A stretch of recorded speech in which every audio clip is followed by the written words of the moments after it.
Allora, a Suor Francesca Fiorese, che è la direttrice della Pastorale Sociale del Lavoro della Diocesi di Padova, affidiamo le testimonianze, le suggestioni, quello che sono emerse dagli interventi delle persone che hanno direttamente conosciuto le nostre quattro sindacaliste.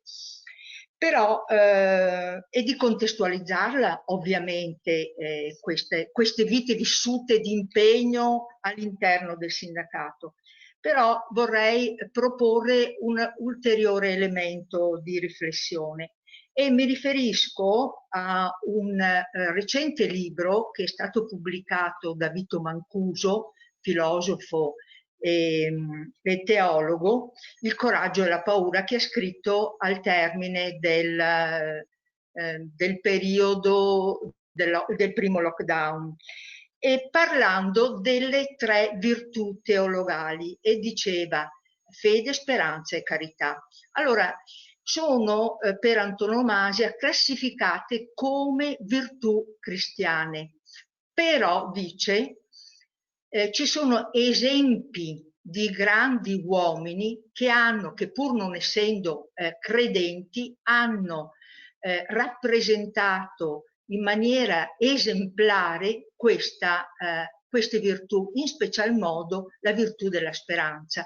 E lui si riferiva a Gandhi perché dice la vita di questo uomo è stata tutta una speranza di poter riscattare il suo paese, la speranza di voler migliorare la società, e quindi diceva è vero, la speranza è una virtù tipicamente cristiana, però la possiamo anche leggere da un altro punto per i non cristiani. Cosa voglio dire?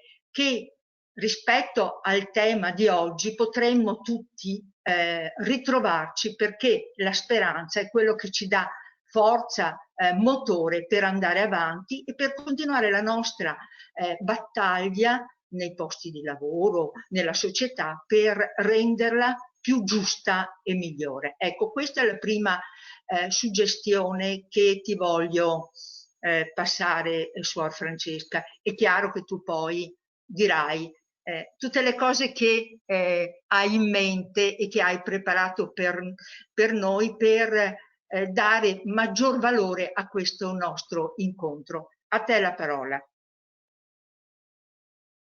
Grazie, grazie di cuore. Grazie per come avete anche tratteggiato i profili di queste amiche, perché prima non mi sono spostata perché avevo da fare, ma perché non mi piaceva mostrare le lacrime. Credo che sì, ci siano dei momenti che hanno bisogno di maggiore irrigazione. E questo vostro ritrovarvi, questa idea di ritrovarvi insieme a ricordare, ha la fecondità delle lacrime. Le lacrime bagnano i terreni duri dei cuori e sono quelle che permettono di rendere tutto più fertile, anche le parti più nascoste di noi. E credo che poterlo fare insieme è la modalità per rendere fertile il terreno della vostra opera quotidiana.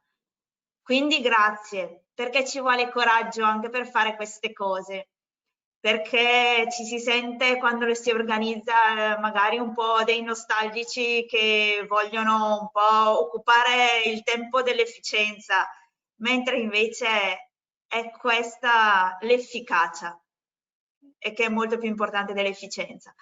Quindi vi ringrazio davvero per questo momento, perché mi avete fatto sentire partecipe di queste vite più di quanto non pensavo di poterlo essere. Voglio sì, leggervi la riflessione che mi è venuta dopo che ci siamo incontrate con Roberta e che ringrazio nuovamente. La speranza si nutre di piccoli gesti quotidiani e di visioni. È proprio vero. Sento vero questo titolo che avete dato a questo momento, perché i piccoli gesti concreti di ogni giorno diventano le orme in cui possiamo avanzare sicuri. Ci tracciano la direzione, più di 1000 proclami, e si è sentito anche dalle vostre testimonianze. 4 vite spese con dedizione e competenza a restituire dignità a tante persone in difficoltà lavorativa, e non solo, da quello che ho capito. E che oggi per voi, assieme all'amicizia e alla condivisione sperimentate come colleghi, non sono solo un ricordo, ma diventano un testamento, un capitale da investire. E l'investimento va fatto oggi, non ci si può defilare. Spetta a voi il compito di dare continuità alla storia. Penso così che magari la frenesia delle relazioni, l'incalzare dei cambiamenti tecnologici possono un po' solleticare la voglia di ritirarsi a volte, no? E cedere il passo ai giovani. Oppure anche dopo tanto lavoro viene la voglia di accomodarsi nel meritato riposo. C'è poi una tentazione non poco rara che è quella del brontolio e della lamentela nostalgica. Beh, non mi pare che sia il vostro caso. E mi piace ricordare cosa dice Papa Francesco rispetto al compito degli anziani. Roberta mi diceva appunto che sindacato pensionati e poi c'è qualcuno anche in pensione. Bene, in pensione non significa riposo. E così condivido il suo sogno con voi. Invita gli anziani, Papa Francesco, a sognare, non a dormire, a sognare, e i giovani a realizzare questi sogni. Sapienza e saggezza donate all'energia e alla creatività. Un'alleanza intergenerazionale dove il meglio viene messo a disposizione per contribuire al bene. È l'età del sogno e del dono, non è il tempo di mettersi a riposo. È piuttosto il tempo della visione, della profezia. È il tempo in cui ci si può spendere con gratuità. Ecco di che cosa si alimenta la speranza, di gratuità. Soprattutto in ruoli decisivi di enti e imprese, occupare il giusto posto è presupposto di futuro. Serve tanta generosità, serve tanta libertà. Richiede di aver imparato a regalare quanto appreso dalla propria esperienza. Richiede di aver accompagnato la crescita dei più giovani. C'è bisogno di aver fiducia nel mondo e di voler restituire il bene ricevuto. Leggeri della responsabilità diretta, dei ruoli e dei compiti, ci si può permettere di fare sogni densi di esperienza, e leggeri della preoccupazione di portare a casa la pagnotta. Si può regalare competenza. C'è un paragrafo della Fratelli Tutti che recita così: andare oltre un mondo di soci. Questo paragrafo parla di libertà, uguaglianza e fraternità. E allora mi pare uno spunto interessante per guardare anche all'opera sindacale. Schematicamente si può dire, no, che la libertà è la logica del mercato, dell'impresa, e l'uguaglianza è la logica dello Stato. Libertà e uguaglianza sono così i grandi pilastri con cui si regge l'impianto dell'economia e del welfare. 2 principi preziosi, sì, necessari, sì, ma non sufficienti. E nella vostra attività sindacale ne avete sperimentato tutto il limite. Libertà e uguaglianza non bastano. Quante battaglie voi avete combattuto? Quanti cerotti avete messo sugli scarti della produzione a causa proprio dei corticircuiti della dinamica Stato, impresa, libertà e uguaglianza? Ecco, Papa Francesco, che possiamo dire nonno Francesco, sta ripetendo da quando è stato eletto il suo sogno, ed è un sogno che racconta nell'enciclica che ci ha consegnato il 3 ottobre, insieme al fratello musulmani. Questo quanto diceva Roberta. Non c'è una fede specifica per la speranza, non c'è una fede specifica per il sogno della fraternità universale.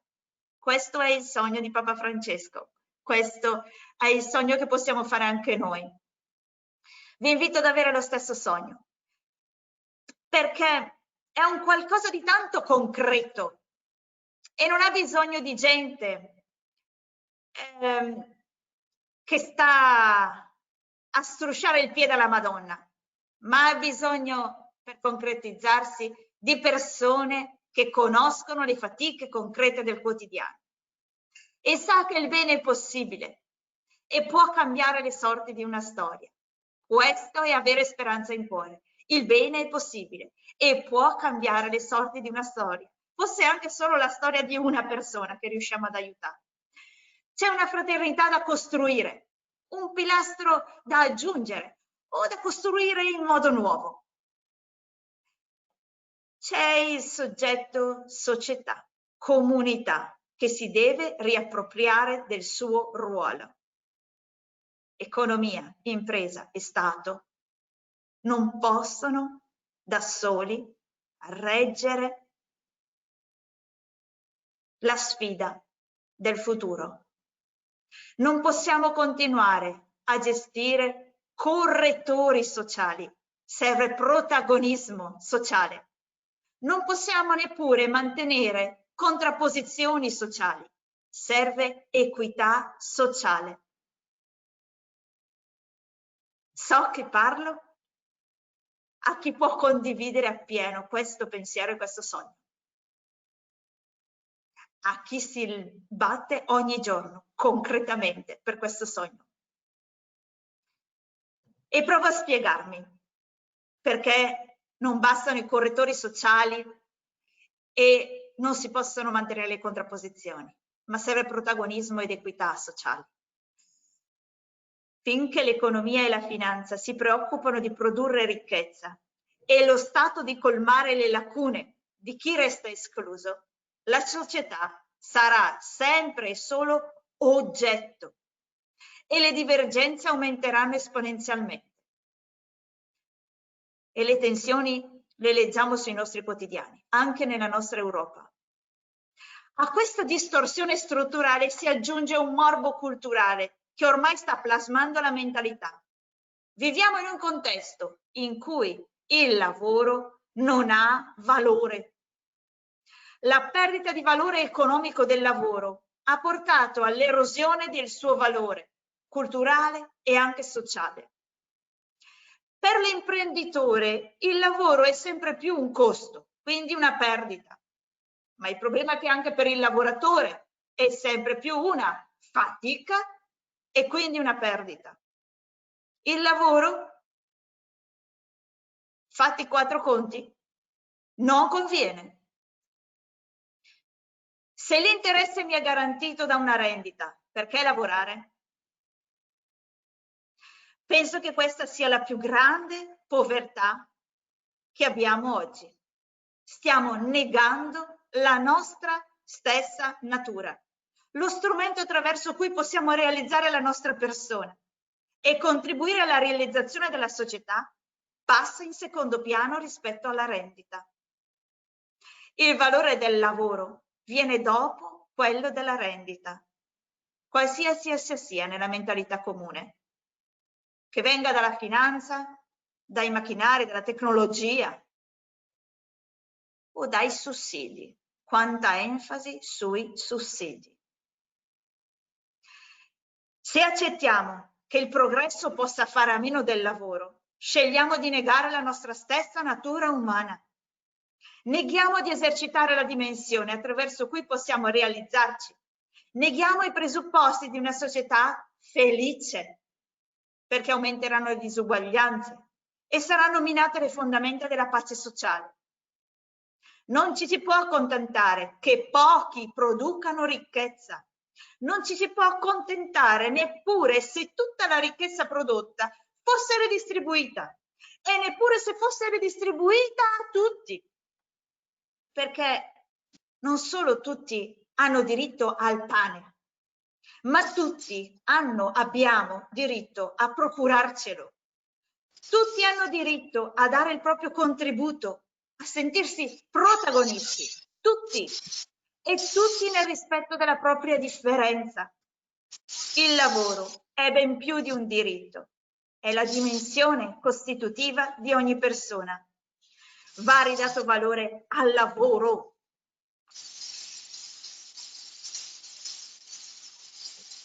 Aggiungo a questo che restituire valore al lavoro significa anche aver consapevolezza di quanto sia deleterio adoperarsi a garantire il posto a Lazzaroni. Si presta un servizio vero se ci si spende per il lavoro ben fatto, come pure deleterio prestarsi al gioco degli interessi superiori che riducono a numeri le aziende e i lavoratori. Si tratta sempre di vite di singoli, vite di famiglie, di comunità, vite di territori. Va ridato significato all'impresa. Forse non basta attivarsi perché ai lavoratori sia garantito quel che gli spetta. L'opera sindacale deve spingersi ad operare perché l'impresa sia realmente una comunità di persone che, dentro al contesto più grande della comunità locale, mettono capitali, competenze, energie, chi più ne ha più ne metta, per produrre ricchezza. Una ricchezza che è preziosa per l'oggi e per il domani. E ciò implica da parte del sindacato, sì, proprio da parte del sindacato, un lavoro di tessitura all'interno, un lavoro di tessitura all'interno dell'azienda e di relazioni con il territorio. Va ridata voce alla società. E questo è possibile attraverso una sola cosa, il lavoro. Papa Francesco si perde a parlare di populismo, popolarismo, tutte queste cose. E sapete cosa dice nella Fratelli Tutti? Ma che cosa è veramente popolare? Il lavoro. Io quando ho letto questa cosa mi è sopralzato il cuore. Sono una suora operaia, quindi questa cosa la sento in maniera proprio viscerale. Ma diamine santa, tra tutte le cose che poteva dire, sento fuori, pam, sta facendo un discorso politico. E che cosa è realmente popolare? Il lavoro. Il lavoro, mezzo per costruire una società, non sulla precarietà della libertà e dell'uguaglianza, ma sulla stabilità della fraternità. E spero di essermi spiegata di quanto è concreta questa cosa e quanto spetta a tutti voi. Per questo anche il sindacato deve dotarsi di strumenti utili a permettere l'effettivo accesso al lavoro, che non significa organizzare corsi utili solo a ricevere i contributi pubblici, scusatemi, ma quante volte ho visto questo? E non significa neppure trovare posti di lavoro, o tanto peggio lavoretti, ma significa rendere abili le persone ad accedere al lavoro, all'intrapresa.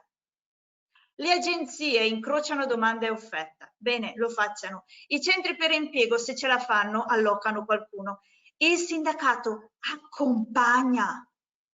L'avete raccontato con le testimonianze delle vostre colleghe. Accompagna le persone ad essere cittadini, non solo lavoratori. Accompagna le persone ad essere cittadini attraverso il lavoro e accompagna le aziende ad essere ricchezza sociale attraverso il lavoro ben fatto. Bisogna cambiare posizione? Sì. Non si può più stare soltanto ad accogliere, bisogna andare ad incontrare. Non si può stare ad attendere il caso, bisogna andare a fare lavoratori. Non ci si può limitare ad assistere il tesserato. Sì, bisogna sanare tutte le storture. Serve un cambio di mentalità e di postura e voi potete esserne artefici. serve il vostro contributo, il contributo di chi ha ereditato tempo, competenze ed esperienza e può scegliere di regalarle a chi attende di diventare cittadino. Serve il contributo di chi ha il coraggio di sognare una società fraterna fondata sul lavoro. Grazie, grazie per tutto quello che fate. Grazie. Grazie, Suor Francesca, per quello che ci hai detto. Di fatto ci hai riportato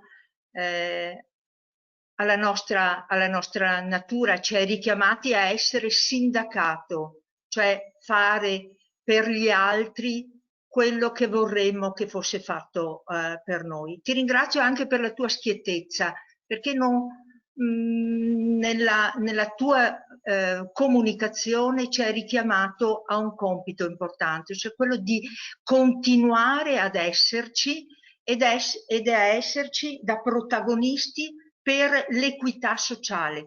Questi sono aspetti ancora estremamente importanti del nostro agire come sindacato. E l'altro aspetto che sembrerebbe che a noi in quanto pensionati interessi marginalmente, però è la centralità del lavoro. Se non c'è lavoro non c'è giustizia sociale, se non c'è lavoro non c'è equità, se non c'è lavoro non c'è dignità delle persone. Adesso noi abbiamo bisogno di recuperare la dignità e il valore delle singole persone. Ti ringrazio. C'era una cosa che volevo chiederti, ma penso che tu abbia già risposto alle domande e agli interrogativi che mi facevo. E una delle domande che mi ponevo era proprio questa.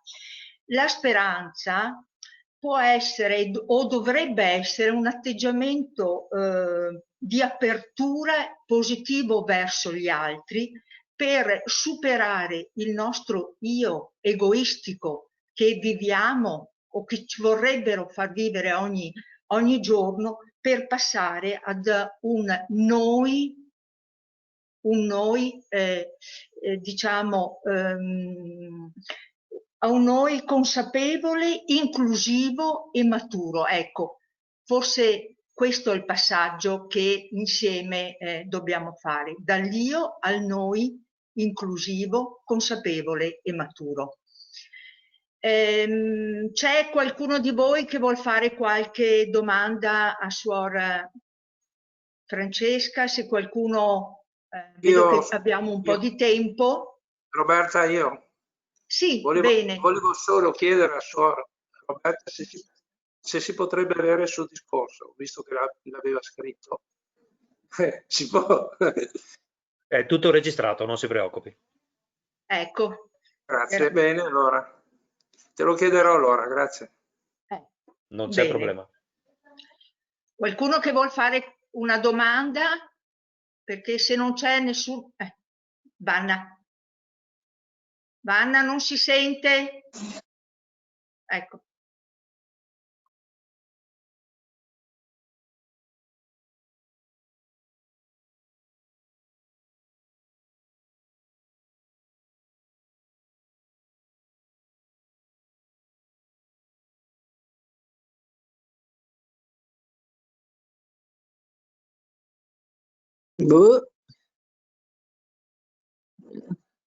Vanna?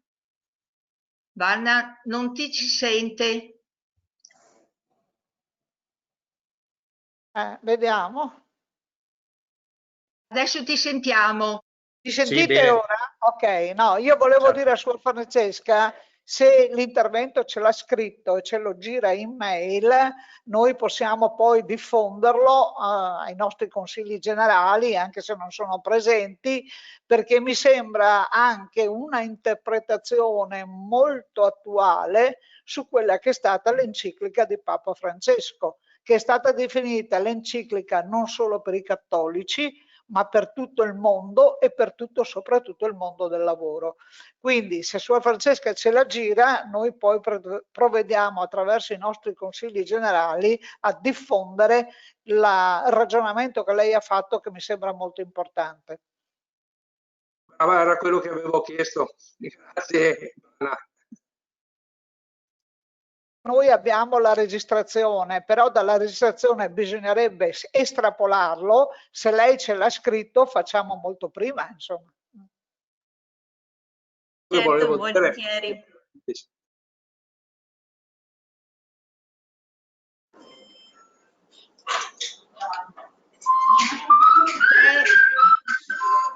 Sì. C'è qualcuno che vuole dire qualcosa, che vuole fare una considerazione, una domanda a Suor Francesca? Altrimenti passerei la parola a Marica, che presenterà le nostre segretarie generali per le loro conclusioni. Scusa Roberta, mi sembra che la Roberta Donolato aveva chiesto di Sì, volevo solo ecco, fare una brevissima riflessione. Si è parlato di far crescere i fiori seminati dalle nostre amiche, no? Per farle vivere non solo nei ricordi, ma e non farle diventare soprattutto dei santini, ma bisogna concretizzare le loro testimonianze con gesti e impegni. Mi sembra che Suor Francesca questo lo abbia anche ben come posso dire, ben concretizzato, però mi piacerebbe da lei proprio una questione più pratica, cioè questo discorso del cambio della mentalità, che è un po' il nostro, quello che continuiamo a dire quando parliamo di violenze sulle donne, quando parliamo di disuguaglianza del trattamento delle donne, quando facciamo delle riflessioni su queste donne che sono state effettivamente testimoni di queste di attività per risolvere. Ecco. Chiederei proprio a Suor Francesca, questo cambio di mentalità nella testimonianza, come può essere più concreto, soprattutto nel mondo del lavoro, che è il mondo più che è il modo più difficile, il mondo un po' più difficile, perché è estremamente competitivo purtroppo. Grazie.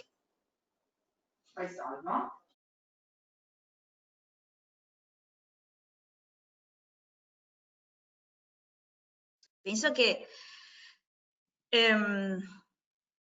il pensiero nostro di quando interveniamo è rimasto all'idea che il lavoro sia centrale nella vita delle persone e sia considerato una cosa importante. Noi viviamo in una regione che si dice fatta di grandi lavoratori, ma vediamo forse meglio, ecco, provo così, la cartina di tornasole per noi sono i giovani e diciamo che non hanno tanta voglia di lavorare, questa è una cosa generalizzata, no? Si dice così. Tanti imprenditori si lamentano che insomma non sono affidabili, via che là. A parte appunto il genericismo che non ha nessun fondamento, no? Ecco.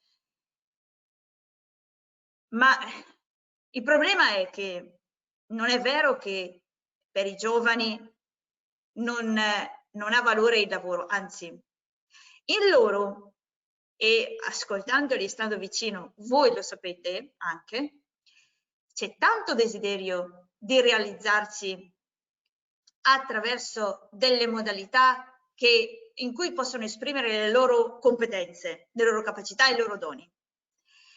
Ma il lavoro, essendo stato così torchiato, sia proprio per la sua funzione prima, che occhio, noi cattolici abbiamo sbagliato a dire che era in un certo senso sbagliato lavorare per guadagnare. Abbiamo quasi messo noi i soldi, per noi sono una roba col cavolo. È la prima cosa che io devo fare, guadagnarmi da vivere. Ed questo è prezioso ed è chapeau, tanto di cappello a una persona che riesce a mantenersi un lavoro anche in cui fa fatica solo per mantenersi e solo per mantenere la sua famiglia. Noi abbiamo svilito questa cosa, abbiamo portato tutto sulla realizzazione, ma allo stesso tempo abbiamo tolto il valore, cioè io lavoro per un niente, non ne vale la pena. E la fatica l'abbiamo considerata una cosa negativa. Vai a studiare, non fare la fatica che abbiamo fatto noi genitori. Fai così perché non voglio che tu patisca quello che ho patito io. È un discorso quotidiano, no? Normale. La fatica è una cosa negativa. Di poco valore solo i soldi. Realizzarsi in cosa alla fine della fiera? Senza fatica e senza il giusto guadagno? Voi capite che banalmente proprio abbiamo eroso con una cultura, con una mentalità normale che credevamo molto buona il senso del lavoro. È proprio attraverso quella fatica che io sento mia il risultato di quello che faccio. È proprio attraverso il compenso anche di quello che faccio che posso sentirne il valore minimo. E poi il lavoro ben fatto. Le condizioni per lavorare bene, quante aziende si preoccupano che io possa lavorare bene, ma io stesso, quanto faccio scusate se uso questa espressione, no? Il minimo sindacale, no? Si usa per poter avere il mio compenso e basta, e non tanto per lavorare bene. E poi appunto non ci sta più il realizzarsi, perché se non lavoro bene, se non faccio la mia opera a regola d'arte, non posso neanche trovare la ricompensa della realizzazione di me. Ecco, questo per dire come proprio nei nostri ragionamenti normali, senza volerci mettere chissà quale malizia o chissà quale, abbiamo aiutato ad erodere il senso del lavoro, a tal punto che l'abbiamo messo da parte. Ed è tutto possibile senza il lavoro, e in realtà nulla è possibile senza il lavoro. Ecco questa questione, no, della mentalità. Cioè viene prima, e credo sia prioritario questo a tanti altri discorsi, se non recuperiamo la centralità del lavoro come dimensione proprio nostra, per realizzare noi stessi, e noi stessi a volte, anche qua, io non mi realizzo in maniera astratta. La persona umana, anche questa enfasi sull'io, sta mostrando tutta la sua fragilità, perché non esiste un io monade, non esiste, proprio non può essere, perché l'io o è in relazione o non è. L'io o è un noi o non è, dal concepimento o non è, non dobbiamo fare chissà che cosa, no, dobbiamo semplicemente esistere per quello che siamo e smetterla di raccontarci frottole, la frotola che possiamo costruire una società felice senza il lavoro, ci possiamo realizzare senza il lavoro e possiamo esistere senza un noi, perché costitutivamente l'essere umano è relazione. Quindi anche quando io mi dico mi realizzo, no? L'imprenditore realizza se stesso facendo i suoi soldi. Non è vero, non realizza niente, infatti, realizza fallimenti. Io persona che voglio realizzare me stessa, mi realizzo, non posso realizzarmi. Quindi è questo che secondo me è centrale, la verità di quello che siamo. Se io considero la verità di quello che siamo, allora anche l'operato, anche quello sindacale, si trasforma e vede un'unità nell'azienda, vede che quello che deve tutelare è proprio il lavoro, è l'azienda in sé, non il diritto del lavoratore, non, che poi alla fine anche il sindacato poi quando si ritrova c'è anche l'interesse dell'imprenditore, soprattutto se quell'imprenditore è una potenza politica, no? E allora chi se ne importa se facciamo saltare i posti di qua perché tanto li abbiamo da un'altra parte. Non è questo. Non lo so se mi sono spiegata attraverso questi esempi più concreti in quella che era la domanda, no? È questo che è un ribaltamento di mentalità. Non possiamo stare più nelle contrapposizioni. O il sindacato fa questo passaggio di essere tessitore di società, altrimenti facciamo un'opera che è parziale e addirittura va a segnare in maniera ancora più deleteria i ruoli, no? Le divisioni. Ma non serve a niente, non serve in questo momento, ma non serve proprio a niente. È il sindacato che deve aiutare l'imprenditore a capire che ha una responsabilità sociale, ma non solo l'imprenditore, quell'uomo, quella donna, quel consiglio di amministrazione, in quanto in quel ruolo, così come tutti i lavoratori, perché sono un'intera comunità che all'interno della comunità più grande sostengono la vita, perché se non ci sono questi, non c'è vita.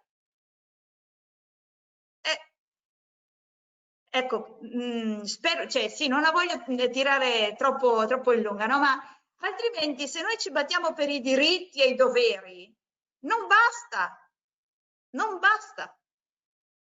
Anche i diritti delle donne, di quelle più massacrate, non basta. Serve far comprendere la consapevolezza in più del ruolo positivo che si ha.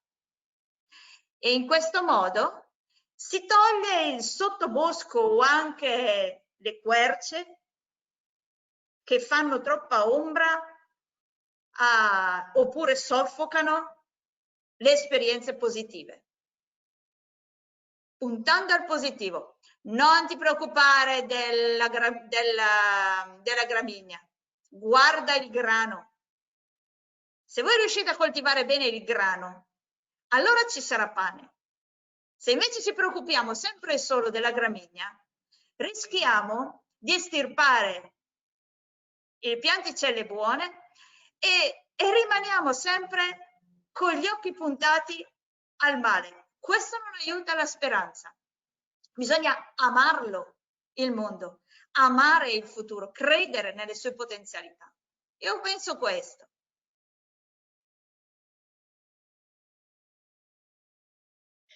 Bene, grazie ancora Suor Francesca. Mi piacciono, mi hanno molto intrigato alcune suggestioni che ci hai dato in quest'ultimo pezzo della tua comunicazione. Mi auguro che siano elemento sul quale individualmente, magari anche collettivamente, possiamo e dovremmo ulteriormente affrontare. Se non ci sono, c'è qualcun altro che vuole intervenire, qualche altra che ha domande da fare? Non mi pare. Allora io direi, passerei la parola a Marica Ferrazzo, la coordinatrice FP, per la presentazione delle nostre due ultime intervenute. Marica? Sì, ecco, dopo questa attenta e ricca riflessione lascio la parola per le conclusioni alla segretaria FNP regionale Vanna Giantin e successivamente alla mia segretaria FP regionale Maria Pallaro. Grazie ancora. Allora, di nuovo buongiorno a tutti. Credo che questa mattinata ci abbia messo davanti alcune problematiche che anche come sindacato abbiamo. Usciamo da un anno definito terribile perché praticamente ha condizionato fortemente la nostra azione sindacale, ma ha anche portato, almeno soprattutto nella categoria dei pensionati, molti decessi. Io a un certo momento dicevo che ero stanca di andare a funerali. E questo significa che noi abbiamo davanti una problematica di ripresa anche di attività sindacale che non sarà facile per tutte le cose che ci dice l'Istat, non sarà facile per tutte le cose che ci ha detto il report recente del Censis. Non sarà facile ricostruire nella società la nostra presenza e la nostra partecipazione. Sappiamo che i pensionati non hanno le aziende, non hanno le assemblee aziendali, lavorano nel territorio e spesso è anche difficile organizzare nel territorio confronti con la vasta platea dei nostri iscritti. Abbiamo voluto fortemente fare questa commemorazione per quanto ci riguarda come pensionati di 3 donne che hanno saputo conciliare impegno, famiglia, presenza nel sindacato ai massimi vertici, ma soprattutto hanno lottato fino all'ultimo, malgrado tutte e 3 avessero malattie importanti, avessero patologie importanti. Perché parto da questo? Perché noi non volevamo fare una esclusione di tutti gli uomini e le donne che giornalmente lavorano per il sindacato e che lavorano per il sindacato dei pensionati. Ne abbiamo moltissime che fanno i recapitisti nei territori, che fanno volontariato negli ospedali, nelle case di riposo, eccetera.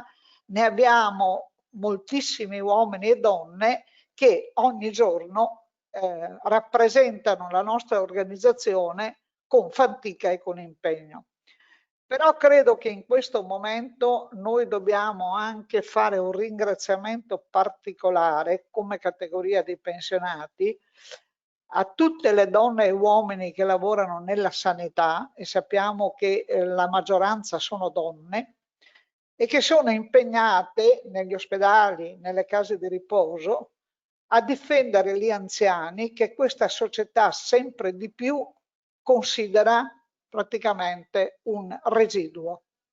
Papa Francesco lo richiama sempre, richiama la dignità degli anziani, la comunità Sant'Egidio si impegna costantemente a richiamarci che gli anziani non sono lo scarto della società, però poi ogni tanto assistiamo quando ci sono di mezzo interessi economici a dichiarazioni tipo quelle fatte dal governatore della Liguria Totti, ma l'altro ieri dal presidente degli industriali di una regione che dice che bisogna riaprire tutto, bisogna ridar vita all'economia, se poi qualcuno muore, vabbè, è un prezzo da pagare. Credo che noi dobbiamo rifiutare questa cosa e dobbiamo soprattutto capire che se una parte della società, e cioè degli anziani, se ne vanno, è un valore in meno per la nostra società. Allora, un ringraziamento particolare lo diamo ovviamente a tutte le donne e gli uomini impegnati nella sanità e nelle case di riposo. Anche in Veneto, che spesso viene presentato come una sanità di eccellenza, noi abbiamo in questi giorni praticamente un aumento pauroso delle morti, soprattutto nelle case di riposo, e sappiamo che se ne stanno andando i nostri anziani. Per quanto riguarda le 3 donne che abbiamo commemorato, sono 3 donne che dentro al sindacato, a iniziare da quando erano lavoratrici attive a quando sono diventate pensionate, si sono impegnate fino all'ultimo perché ci fosse dentro il sindacato una voce particolare che viene dalle donne. Allora, noi stiamo andando verso la stagione dei congressi. io sono d'accordo con quello che diceva Lamoretto, non mi piace la quota rosa, non mi piace la percentuale. Però è vero che se abbiamo voluto a un certo momento che le donne fossero rappresentate dentro i vertici del sindacato, abbiamo dovuto instaurare le quote rosa e le percentuali. Questo vale per il sindacato, vale per la politica, vale per i consigli d'amministrazione nelle aziende. Noi sappiamo che se venisse rispettata la legge della quota delle donne nei consigli d'amministrazione a tutti i livelli, molti di questi consigli d'amministrazione sarebbero irregolari perché non hanno la quota di rappresentanza femminile. Però il problema è, dobbiamo comunque stringersi alle quote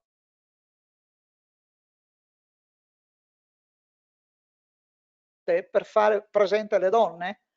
Allora, io so benissimo che nei pensionati è più fatica a far partecipare le donne.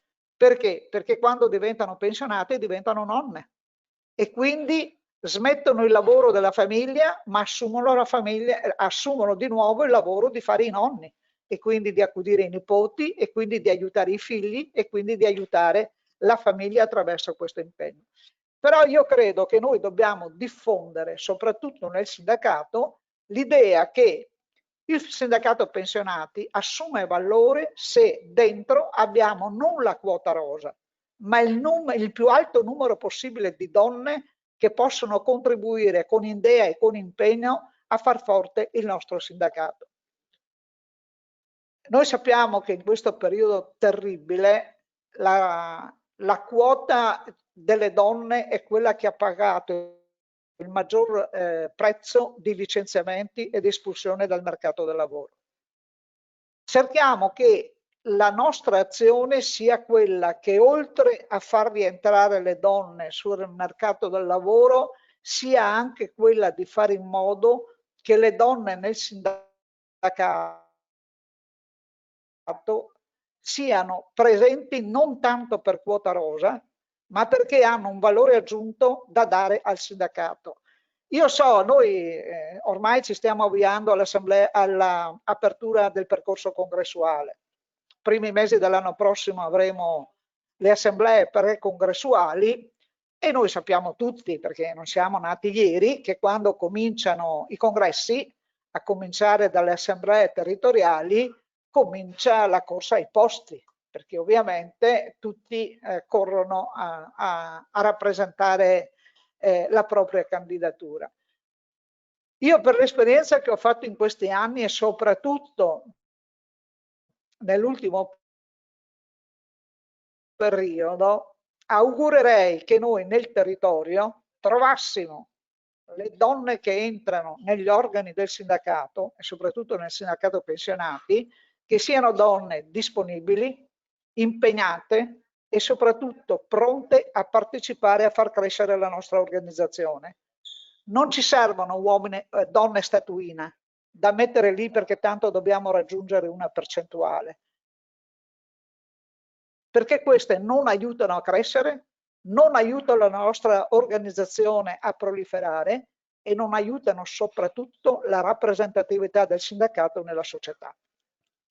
Quindi la riflessione la devono fare anche gli uomini, soprattutto quelli che coprono incarichi di segretari, di segreterie, eccetera, per organizzare una stagione congressuale che non tenga conto della quota rosa e basta, ma tenga conto della necessità di ricercare nei nostri territori, magari col dialogo, magari col convincimento, la disponibilità di donne a entrare nella nostra organizzazione per farla più forte e per farla ovviamente più matura. Suor Francesca citava la enciclica di Papa Francesco. Io ne ho letta una buona parte, non tutta, perché chiaramente il tempo è quello che è, però credo che se noi, tra l'altro noi l'abbiamo mandata a tutti i nostri consigli generali nei territori, credo che se durante le feste natalizie troviamo qualche mezz'ora per leggere qualche passo di quell'enciclica, ci arricchiamo tutti di concetti e di, diciamo così, impegni che rendono più forte non solo la società ma anche la nostra organizzazione.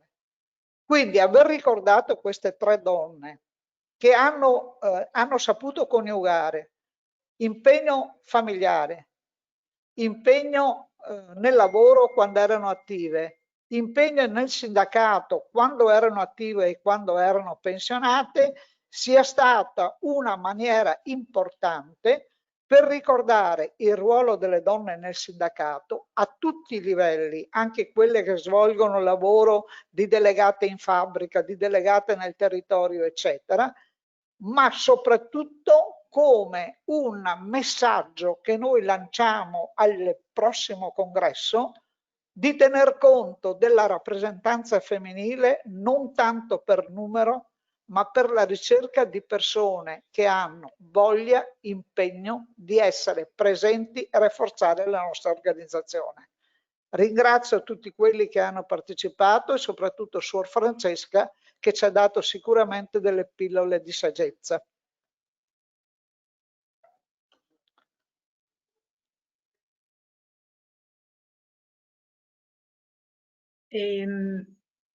Adesso Mari Pellaro. Buongiorno a tutte e buongiorno a tutti. Io insomma, credo che questa mattinata sia stata una mattinata davvero importante. Le nostre amiche Claudia, Maria, Mariolina, Raffaella, per ricollegarmi ai contenuti della relazione di Suor Francesca, sono state sicuramente grano e non gramegna nella nostra organizzazione, e credo che questo insomma sia sicuramente un segnale importante. E io vorrei in qualche modo concludere questa giornata ricordando alcune dei temi che insomma mi hanno maggiormente colpito. Marica ha iniziato dicendo che oggi il tema è la speranza, e la speranza è l'attesa fiduciosa verso il futuro costruita per sé e per gli altri. Ecco, il sindacato, la sindacalista, un sindacato confederale come la CISL fa della speranza, credo, un valore fondante del proprio lavoro. Non possiamo essere sindacaliste e sindacalisti della CISL se non abbiamo il valore della speranza. Valore della speranza però coniugato non con un'attesa vana, ma come il costruire giorno per giorno un futuro migliore, coniugando l'io con il noi. E credo che questo insomma sia un tratto assolutamente distintivo. E poi voglio ringraziare Suor Francesca perché davvero mi ha illuminato in alcuni suoi passaggi fondamentali, perché ho riconosciuto nelle sue parole molti dei valori che noi cerchiamo, non sempre riusciamo a praticarli, ma sicuramente cerchiamo di mettere in pratica. E cioè parlare di protagonismo e di responsabilità sociale sono i nostri temi, parlare del valore del lavoro e che il lavoro è molto più di un diritto, anche questo credo sia essenziale. E poi il tema dei valori nell'agire quotidiano e la centralità del lavoro. Sono tutti temi importantissimi e lo sono ancora di più nei tempi che stiamo vivendo, perché credo che questa pandemia ha messo in evidenza tante criticità che erano latenti, ma che oggi stanno e sono evidenti a tutti. Questo disastro, queste morti che stanno avvenendo, questa sofferenza, questa reclusione,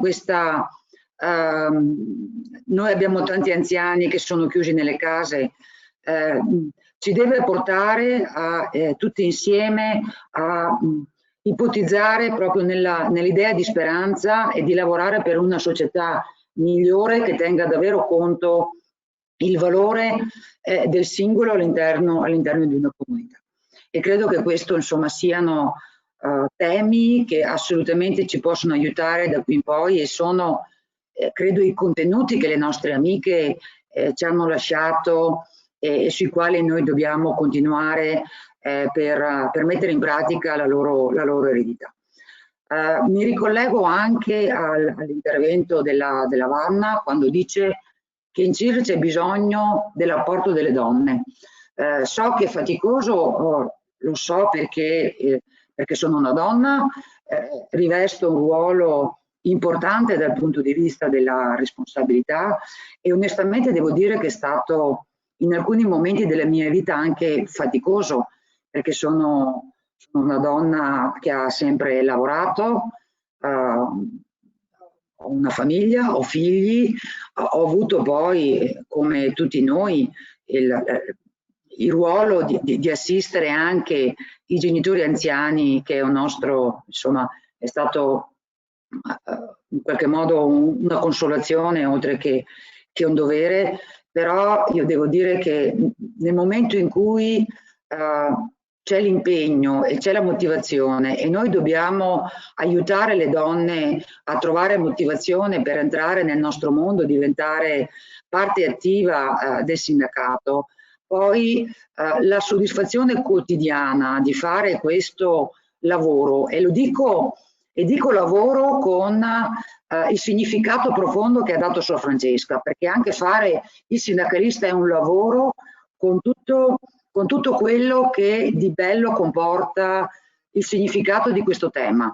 E allora io dico che mi rivolgo alle donne che è importante superare anche le fatiche quotidiane di tenere insieme tutto quello che insomma noi sappiamo è la quotidianità, perché fare questo lavoro io credo sia il lavoro più bello del mondo, perché ci permette poi di conoscere, affiancare,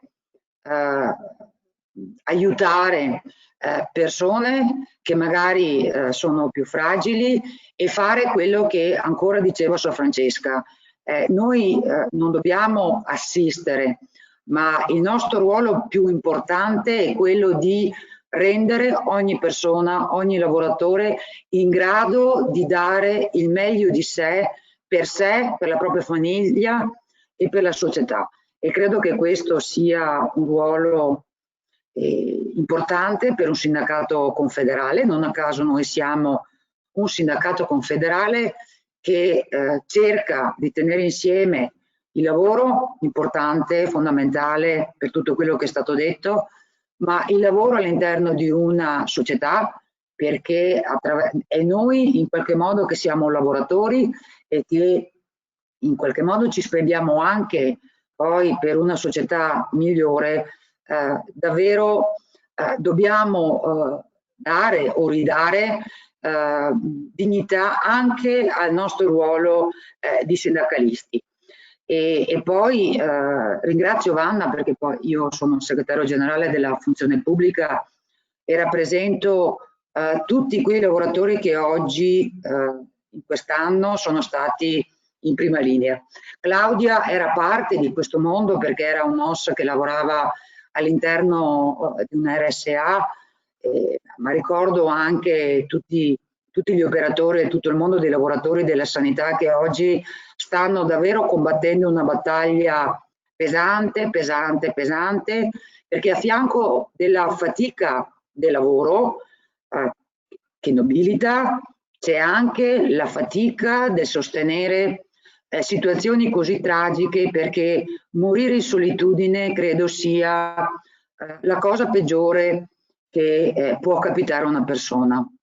Ho sentito davvero molto vicina alla Vanna, ma anche con lei tutti i pensionati, tutti gli amici della FNP, perché davvero c'è bisogno oggi di comunità anche all'interno del nostro sindacato, perché a volte noi parliamo di comunità, lo facciamo sicuramente in sincerità, però è importante anche il fare comunità all'interno della nostra organizzazione sindacale, e io dico è importante fare comunità anche tra donne, perché tra di noi, con l'esempio delle amiche che ci hanno lasciato, ma con l'esempio di chi oggi è dentro la FNP, ma è dentro anche tutte le federazioni che fanno parte della nostra organizzazione sindacale, possiamo darci una mano perché poi effettivamente le donne non diventino e non siano esclusivamente un numero da coprire perché c'è un obbligo da statuto o da regolamento,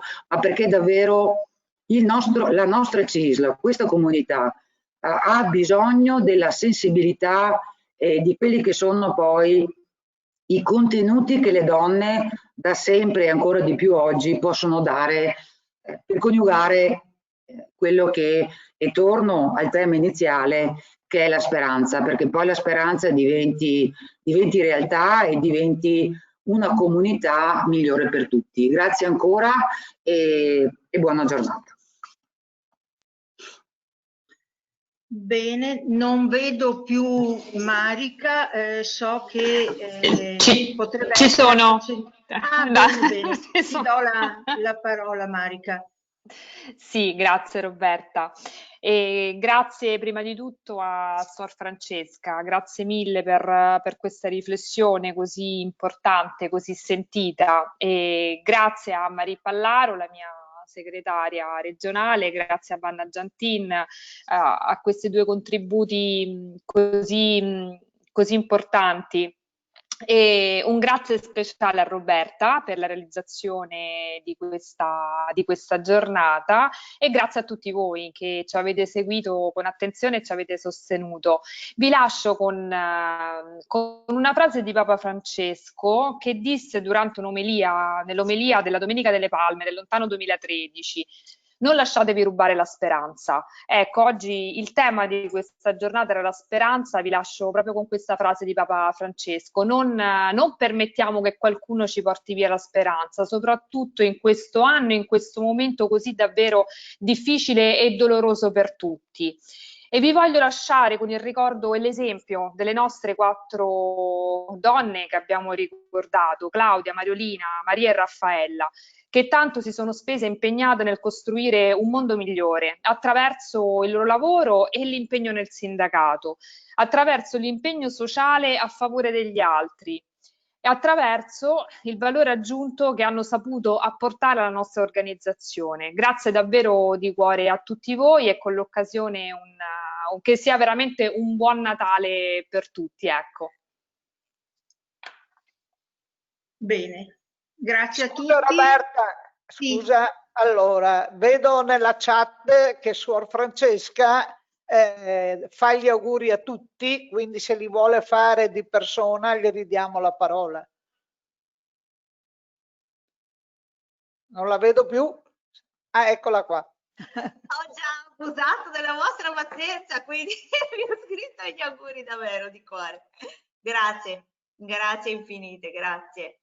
E come regalo di Natale, non lo so se volete provare a pensare di mettere sotto l'albero l'idea di spendere, Roberta vado adesso, te l'avevo detto, di spendere le vostre competenze in alleanza con i centri vicariali, proprio per non aiutare soltanto con le borse della spesa e l'assistenzialismo, ma aiutare il povero a raddrizzarsi in piedi.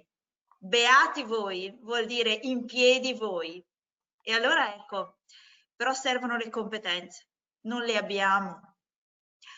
Se potessimo costituire delle alleanze tra i centri vicariali, Caritas o punti di ascolto e le vostre competenze, credo che potremmo fare il regalo più grande a questo tempo per non vivere soltanto di sussidi indispensabili adesso è un periodo tanto grave, quindi non si può fare a meno, ma per poterci dare le gambe, per ricominciare a camminare tutti. Non lo so, provare a metterlo sotto l'albero questo desiderio, questo sogno e poi magari se ne penserà insieme. Tanti auguri alle vostre famiglie anche.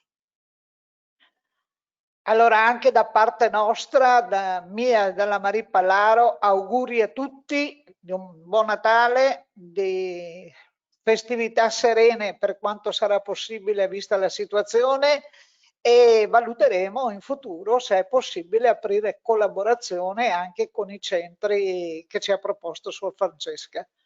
Di nuovo grazie a tutti per la partecipazione e soprattutto auguri a tutti. Vedo nella chat molti auguri fatti da... Auguri. Quindi auguri a tutte, facciamo così ce li facciamo, va bene?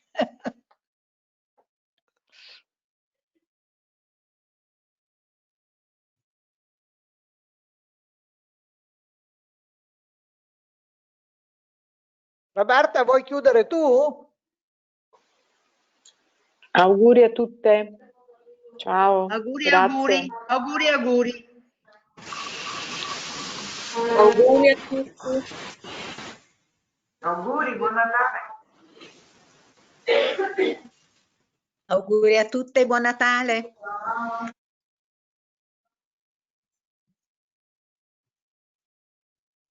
Ora si registrerà la conferenza.